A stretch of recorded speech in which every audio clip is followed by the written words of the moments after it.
नमस्कार दोस्तों, today's mail box में आपका बहुत बहुत स्वागत है। जैसा कि हम लोग पिछले क्लास में जो है प्रागैतिहासिक काल का पहला वीडियो पढ़ चुके थे, फर्स्ट क्लास पढ़ चुके थे। आज जो है प्रागैतिहासिक काल का दूसरा वीडियो है, जिसमें 27 नंबर क्वेश्चन से स्टार्ट है। तो चलिए समय बर्बाद नहीं करते हुए हम लोग तुरंत क्वेश्चन में आते हैं। ठीक है, पहला क्वेश्चन पढ़ते हैं 27 नंबर। निम्नलिखित में से किस स्थल से पूरा पाषाणिक उपकरण नहीं प्राप्त हुए हैं? निम्नलिखित में से किस स्थल से पूरा पाषाणिक उपकरण नहीं प्राप्त हुए हैं? पहला ऑप्शन है सोहन घाटी, दूसरा ऑप्शन है नर्मदा घाटी, तीसरा ऑप्शन है अतिपरक्कम और चौथा ऑप्शन है अहाड़। तो इसका आंसर क्या है दोस्तों? तो इसका आंसर है आपका अहाड़। ठीक है, चलिए अगले क्वेश्चन में बढ़ते हैं। निम्नलिखित में से कहाँ से पूरा पाषाणिक अवशेष मिले हैं? अब यहाँ पर आपको बताना है कि वो कौन सा जगह है जहाँ पर पूरा पाषाणिक अवशेष मिले हैं। तो इसमें ऑप्शन दिया है पंजाब, कलकत्ता, लखनऊ और बेल्लारी। तो इसका सही आंसर आपका क्या है दोस्तों? पंजाब। इसका सही आंसर क्या है? पंजाब। चलिए अगले क्वेश्चन में बढ़ते हैं 29। सिंघावल। सिंघावल एक पूरा स्थल है। सिंघावल जो है एक पूरा स्थल है। तो निम्न पूर्व पाषाण संस्कृति का, मध्य पाषाण संस्कृति का, नव पाषाण संस्कृति का या ताम्र पाषाण संस्कृति का? ठीक है, इसमें आपको पता होगा तो बताइए। तो इसका आंसर क्या है दोस्तों? निम्न पूर्व पाषाण संस्कृति का। इसका आंसर क्या है? निम्न पूर्व पाषाण संस्कृति का एक पूरा स्थल है सिंघावल। चलिए अगला क्वेश्चन पढ़ते हैं। निम्न पूरा पाषाण काल के मानव के बारे में कौन सा तथ्य सही है? निम्न पूरा पाषाण काल के मानव के बारे में कौन सा स्थल सही है? ठीक है, तो चलिए इसका आंसर आपको बताना है। ऑप्शन में दिया हुआ है वह कोर उपकरणों का प्रयोग करता था। दूसरा ऑप्शन में है वह लघु पाषाण उपकरणों का प्रयोग करता था। वह पशुपालक था। वह पॉलिशदार कुल्हाड़ियों का प्रयोग करता था। तो इसका आंसर क्या है दोस्तों? इसका आंसर है वह कोर उपकरणों का प्रयोग करता था। निम्न पूर्व पाषाण काल के मानव के बारे में कौन सा कथन सही है? तो वह कोर उपकरणों का प्रयोग करता था। चलिए अगले क्वेश्चन में बढ़ते हैं। संघाओ। संघाओ गुफा पूरा स्थल किस काल में है? संघाओ गुफा पूरा स्थल जो है किस काल में है, ये आपको बताना है। आपको पता चल गया होगा कि यहाँ पर जो पूरा पाषाण काल है वो 3 तरह का बांटा गया है। पहला है निम्न पूरा पाषाण काल, दूसरा है मध्य पूरा पाषाण काल और चौथा है उच्च पूरा पाषाण काल। ये 3 भाग में बांटा गया है पूरा पाषाण काल को। तो यहाँ पर क्वेश्चन नंबर 31 में आपको बताना है कि संघाओ गुफा पूरा स्थल जो है किस काल का है? संघाओ गुफा पूरा स्थल जो है आपका किस काल का है, ये आपको बताना है। तो चलिए इसका आंसर क्या है दोस्तों? मध्य पूरा पाषाण काल का है। ये कब का है? मध्य पूरा पाषाण काल का है। क्वेश्चन नंबर 32 में आते हैं। निम्नलिखित में से कौन सा एक औजार पूरा पाषाण संस्कृति से संबंधित नहीं है? निम्नलिखित में से कौन सा एक औजार पूरा पाषाण संस्कृति से संबंधित नहीं है? इसका ऑप्शन है कुल्हाड़ी, गडासा, बिदारनी और एक है सेल्ट।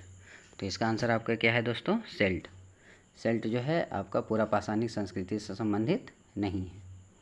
चलिए अगला क्वेश्चन में आते हैं। Question number 33। उच्च पूरा पाषाण युगीन हड्डी की बनी मातृदेवी की प्रतिमा कहाँ से प्राप्त हुई है? उच्च पूरा पाषाण युगीन हड्डी की बनी मातृदेवी की प्रतिमा कहाँ से प्राप्त हुई है? आपको बता दें कि उच्च पुरा पाषाण युगीन में सबसे ज़्यादा हड्डी और सींगों का यूज किया गया है। हड्डी और सींगों से बनी हुई बहुत सारी प्रतिमाएं वहाँ उस समय मिलती थी। तो आपको बताना है कि उच्च पुरा पाषाण युगीन हड्डी की बनी मातृदेवी की प्रतिमा कहाँ से प्राप्त हुई है? इसमें ऑप्शन दिया हुआ है नर्मदा घाटी, सोन घाटी, बेलन घाटी और गोदावरी घाटी। तो इसका आंसर आपका क्या है दोस्तों? बेलन घाटी। इसका आंसर क्या है? बेलन घाटी। चलिए अगले क्वेश्चन में बढ़ते हैं हम लोग। निम्न में से किसे फलक संस्कृति कहा जाता है? ब्लेड कल्चर बोला जाता है किसको? फलक संस्कृति किसे कहा जाता है वो आपको बताना है। चलिए इसका ऑप्शन में आप भी देख लीजिए। निम्न पुरा पाषाणकालीन संस्कृति, मध्य पुरा पाषाणकालीन संस्कृति, उच्च पुरा पाषाणकालीन संस्कृति और हड़प्पा संस्कृति। इसमें से कौन सा जो है फलक संस्कृति कहा जाता है? तो इसका आंसर क्या है दोस्तों? उच्च पुरा पाषाणकालीन संस्कृति। इसका आंसर क्या है? उच्च पुरा पाषाणकालीन संस्कृति। चलिए अगले क्वेश्चन में आते हैं। क्वेश्चन नंबर 35, निम्नलिखित में से किस प्रागैतिहासिक पुरास्थल से शुतुरमुर्ग के अंड कवच मिले हैं? निम्नलिखित में से किस प्रागैतिहासिक पुरास्थल से शुतुरमुर्ग के अंड कवच मिले हैं? तो वो कौन सा पुरास्थल है जहाँ पर शुतुरमुर्ग का अंडा का जो कवच है उसका साक्ष्य मिला था, उसका साक्ष्य मिला है, एक सेल्स मिला है, वो आपको बताना है। आंसर में दिया हुआ है पटने, आहाड़, कायथा और चिरांद। तो इसका आंसर आपको क्या है दोस्तों? पटने। आपका वो पूरा स्थल कौन सा है? पटने, जहाँ पर शुतुरमुर्ग के अंड कवच मिले हैं। चलिए अगले क्वेश्चन में आते हैं हम लोग। आंध्र प्रदेश का मुच्छतल्ला चिंतामनुगावी शिलाश्रय किस रूप में जाना जाता है?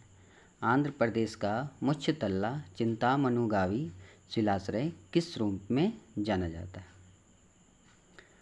यहाँ पर ऑप्शन में आपका क्या आंसर दिया हुआ है? तो आपका आंसर है भारत में उच्च पुरापाषाणिक हड्डी और सींगों से बने उपकरणों के सर्वाधिक समृद्ध प्राप्ति स्थल के रूप में। 37 नंबर क्वेश्चन में दिया गया है, नीचे दी गई संस्कृतियों का सही कालानुक्रम कौन सा है? मतलब सही काल में कौन सा अनुक्रम दिया हुआ है वो आपको बताना है। चलिए यहाँ पर आप ऑप्शन देख लीजिए और इसमें से सही आंसर कौन सा होगा वो आपको बताना है। तो चलिए इसका आंसर क्या है दोस्तों? ऑप्शन नंबर फर्स्ट, एवेबिलियन, एस्यूलियन, मुस्टीरियन और मैग्डलेनियन। ये आपका सही आंसर होगा, एवेबिलियन, एस्यूलियन, मुस्टीरियन और मैग्डलेनियन। ये आपका सही कालानुक्रम है। ठीक है, चलिए अगले क्वेश्चन में बढ़ते हैं। पूरा पाषाण काल और नव पाषाण काल के मध्यवर्ती काल को क्या कहा जाता है? बहुत ही बढ़िया क्वेश्चन है ये आपका। पूरा पाषाण काल और नव पाषाण काल के मध्यवर्ती काल को क्या कहा जाता है? तो आपका बहुत बढ़िया आंसर होगा, मध्य पाषाण काल बोला जाता है। पूरा पाषाण काल और नव पाषाण काल के बीच में कौन सा काल आता है? तो मध्य पाषाण काल आता है। चलिए अगले क्वेश्चन में बढ़ते हैं। पशुपालन का प्राचीनतम साक्ष्य कहाँ से प्राप्त हुआ है? पशुपालन का प्राचीनतम साक्ष्य जो है कहाँ से प्राप्त हुआ है? बताना है कि पहले जो पशुपालन हुआ करता था उसके लिए सबसे पुराना जो साक्ष्य है, ठीक ना, तो सबसे पुराना साक्ष्य कहाँ से प्राप्त हुआ है ये आपको बताना है। ऑप्शन में दिया हुआ है सरायनहार, राय से, कोल्डिहवा से, बागोर से और कालीबंगा से। तो इसका आंसर आपको क्या है दोस्तों? बागोर से। इसका आंसर क्या है आपका? बागोर।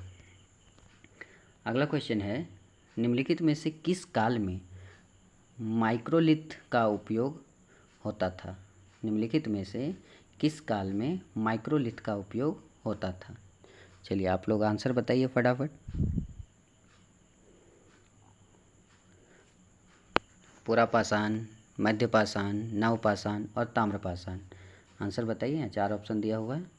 चलिए इसका आंसर क्या है आपका? ऑप्शन नंबर बी, मध्यपाषाण। ठीक है, माइक्रोलिथ का उपयोग कब होता था? तो मध्यपाषाण काल में इसका उपयोग होता था। चलिए अगला क्वेश्चन में आते हैं। मेसोलिथिक संस्कृति का महत्वपूर्ण स्थल भीमबेटका स्थित है कहाँ पर? मेसोलिथिक संस्कृति का महत्वपूर्ण स्थल भीमबेटका कहाँ पर स्थित है ये आपको बताना है।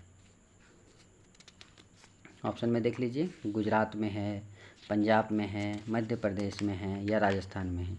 काफ़ी अच्छा है, इसको आप लोग पढ़े भी होंगे पहले, आपको आंसर पता भी हो सकता है। चलिए बताइए फटाफट आंसर बताइए। चलिए इसका आंसर क्या होगा दोस्तों? मध्य प्रदेश में है। मेसोलिथिक संस्कृति का महत्वपूर्ण स्थल भीमबेटका की गुफाएं, आप लोग सुने भी होंगे नाम। भीमबेटका की जो गुफाएं कहाँ पर है? मध्य प्रदेश में है। भीमबेटका किसके लिए प्रसिद्ध है? अगला क्वेश्चन आप लोग आइए, क्वेश्चन नंबर 42। भीमबेटका किसके लिए प्रसिद्ध है? चलिए बताइए फटाफट आंसर बताइए। भीमबेटका जो है किसके लिए आंसर है, किसके लिए प्रसिद्ध है? तो गुफाओं के चित्र के लिए, कि खनिज के लिए, बौद्ध प्रतिमाएं के लिए या सोन नदी का उद्गम स्थल है? तो इसका आंसर क्या होगा दोस्तों? ऑप्शन नंबर 1, गुफाओं के चित्र से। गुफाओं के चित्र के लिए प्रसिद्ध है आपका भीमबेटका, जो कि मध्य प्रदेश में है। क्वेश्चन नंबर 43, निम्न में से किस मध्य पाषाणकालीन पुरा स्थल से मृगशृंग। मृगशृंग यानी कि जिसको हिरण का सींग बोला जाता है, के छल्लों की माला के प्रमाण मिले हैं। निम्न में से किस मध्य पाषाणकालीन पुरास्थल से मृगशृंग यानी कि हरिण का सींग के छल्लों की माला के प्रमाण मिले हैं? तो वो जगह का नाम बताना है, कहाँ पर है, जैसे दमदमा है, महदहा है, सराय नहर राय है या पटने। तो इसका आंसर क्या है दोस्तों? महदहा। इसका आंसर क्या है? महदहा। चलिए अगला क्वेश्चन में आते हैं। निम्नलिखित में से किस मध्य पाषाणिक स्थल से हड्डी के बने आभूषण प्राप्त हुए हैं? निम्न में से किस मध्य पाषाणिक स्थल से हड्डी के बने आभूषण प्राप्त हुए हैं? चलिए बताइए वो कौन सा मध्य पाषाणिक स्थल है जहाँ पर हड्डी के बने आभूषण प्राप्त हुए हैं? ऑप्शन में दिया हुआ है बागोर, बागोर 2, बीरभानपुर और महदहा। चलिए इसका आंसर कौन सा है आपका? बागोर। इसका आंसर क्या है? बागोर। अगला क्वेश्चन में आते हैं। Question number 45। निम्नलिखित में से कौन सा स्थल प्रागैतिहासिक चित्रकला के लिए प्रसिद्ध है? निम्नलिखित में से कौन सा स्थल प्रागैतिहासिक चित्रकला के लिए प्रसिद्ध है? चलिए बताइए फटाफट, वो कौन सा जगह है जहाँ पर प्रागैतिहासिक चित्रकला के लिए प्रसिद्ध है? तो इसका आंसर क्या होगा दोस्तों? भीमबेटका। इसका आंसर क्या है? भीमबेटका, जो कि मध्य प्रदेश में है और गुफाओं के शिलालेख के लिए, चित्र के लिए जाना जाता है।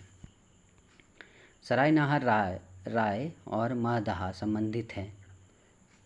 सराय नहर राय और महदहा किस चीज़ से संबंधित है? तो इसका ऑप्शन क्या हो जाएगा? ऑप्शन नंबर सी, गंगा घाटी की मध्य पाषाण संस्कृति से। गंगा घाटी की मध्य पाषाण संस्कृति से संबंधित है। चलिए अगले क्वेश्चन में आते हैं। 47। भारत के किस शिलाश्रय से सर्वाधिक चित्र प्राप्त हुए हैं? भारत के किस शिलाश्रय से सर्वाधिक चित्र प्राप्त हुए हैं? चलिए बताइए। तो अच्छा क्वेश्चन है। भारत के किस शिलाश्रय से सर्वाधिक चित्र प्राप्त हुए हैं, ये आपको बताना है। तो इसका सबसे अच्छा आंसर है भीमबेटका। ठीक है, सबसे ज़्यादा शिलाश्रय जो है आपको कहाँ पर मिला है? भीमबेटका की गुफाओं में मिला है। चलिए अगले क्वेश्चन में आते हैं।